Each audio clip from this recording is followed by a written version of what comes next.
नमस्कार, times of Swaraj में आप सबों का स्वागत है। मैं हूं संतोष सिंह और आज हम टाइम्स ऑफ स्वराज में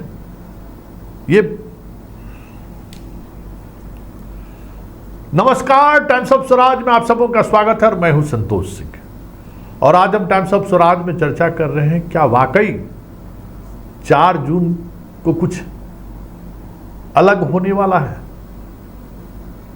क्या वाकई में 4 जून की मोदी की विदाई तय है? क्या वाकई में राहुल का प्रधानमंत्री बनना तय है? अब ये सवाल जोर पकड़ने लगा है।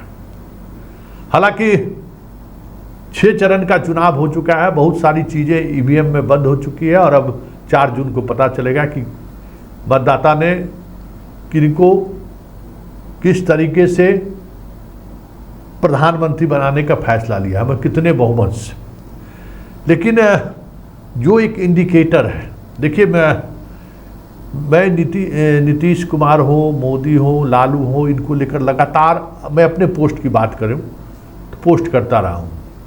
एक दौर था जब मोदी के किसी फैसले पर अगर आलोचना की जाती थी, किसी फैसले को लेकर आलोचना होती थी, तो अपने नाते रिश्तेदार भी टूट पड़ते थे और रिश्ते तक खराब हो गए। कई मौके पर ऐसे आए कि एकदम साला बहनोई के बीच तनाव, भाई भाई के बीच तनाव, भाई बहन के बीच तनाव, मतलब आपसी रिश्तों में करवाहट आन पड़ी थी। एक दौर वो भी था और एक दौर आज भी है कि सोशल मीडिया पर मोदी के भाषण को लेकर अगर आपने टिप्पणी की तो लाखों व्यूज, लाखों लाइक आपको मिल जाएगा। मोदी की किसी भाषण की अगर आपने प्रशंसा कर दी तो 1000 व्यूज मिल जाए तो बहुत बड़ी बात है। मैं अपना अनुभव भी बता रहा हूं। मैं अपने अनुभव के आधार पर ही मैंने ये सोचा कि भाई देखते हैं कि राहुल और मोदी का जो सोशल पेज है, उस पेज की क्या स्थिति है।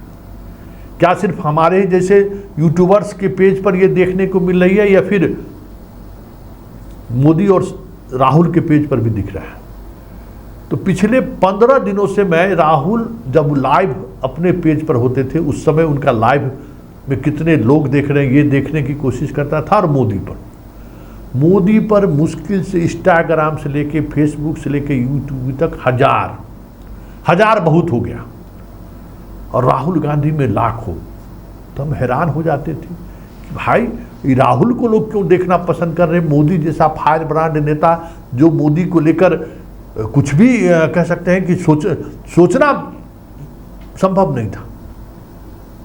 एक रिपोर्ट आई, अब हम इसका अध्ययन कर रहे हैं तो एक रिपोर्ट आई है। फेसबुक की तो बात ही मत करिए। फेसबुक तो क्या कह सकते हैं, वहाँ आप मोदी के बारे में कुछ भी लिख नहीं सकते हैं। मोदी के बारे में अगर आपने कुछ लिख दिया तो आपका फेसबुक ब्लॉक कर दिया जाएगा या फेसबुक 15 दिनों के लिए जो है सो आपको सस्पेंड कर दिया जाएगा। ये कई बार हम खुद व्यक्तिगत रूप से भुगते हैं। रीच ख़त्म कर देता है। जहाँ मोदी पर कोई खबर डाले, रीच आपका ख़त्म। लेकिन यूट्यूब पर, इंस्टाग्राम पर देखिए, ये मोदी का है और ये राहुल का है। लाखों का नहीं, करोड़ों का फर्क है। व्यूज में करोड़ों का फर्क है। कहाँ मोदी और कहाँ इस बीच में सब्सक्राइबर की अगर बात करें तो मोदी से दुगुना सब्सक्राइबर देखने को मिल रहा है राहुल में, मतलब, और व्यूज लाखों का अंतर है। यही बात इंस्टाग्राम पर भी देखने को मिल रहा था, यही बात ट्विटर एक्स पर भी देखने को मिला है। तो क्या ये माना जाए सोशल मीडिया के ट्रेंड के सहारे कि मोदी की विदाई तय है? देखिए, विदाई तय हो या ना हो, ये तो 4 जून को तय होगा। लेकिन इतना तय है कि सोशल मीडिया पर जिस तरीके से मोदी अनसोशल हुए हैं, मतलब अब मोदी के चाहने वाले लोगों की संख्या कम हुई है, तो वो भले प्रधानमंत्री बन जाए, 400 पार ले आए, लेकिन उनके लिए 2024 से लेकर 2029 का ताज, यूं कहे तो कांटों भरा ताज होगा। और अब सवाल होगा सड़क से लेके संसद तक, अब सुनी कहीं नहीं दिखाई देगी आपको, क्योंकि सोशल मीडिया का ट्रेंड जता रहा है कि लोगों में आक्रोश बढ़ता जा रहा है। भले वो आक्रोश ईवीएम तक नहीं पहुंचा हो सकता है, या फिर ईवीएम तक जिनकी पहुंच है, सोशल मीडिया तक जिनकी पहुंच है, और जो आम मतदाता हैं, दोनों तीनों के बीच तारतम्य कुछ अलग अलग विषयों पर अलग अलग हो।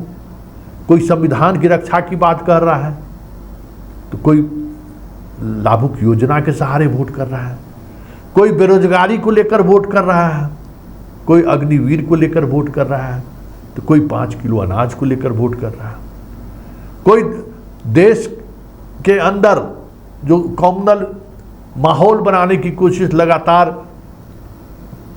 प्रधानमंत्री के भाषणों के द्वारा या गृह मंत्री के भाषणों के द्वारा किया जा रहा है, उसको लेकर वोट करने जा रहे हैं।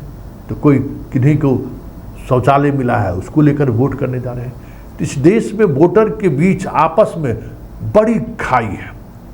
एक रोजी रोटी के लिए संघर्ष कर रहा है, दूसरे संवैधानिक इंस्टीट्यूशन कैसे बचा रहे, इसको लेकर संघर्ष कर रहा है।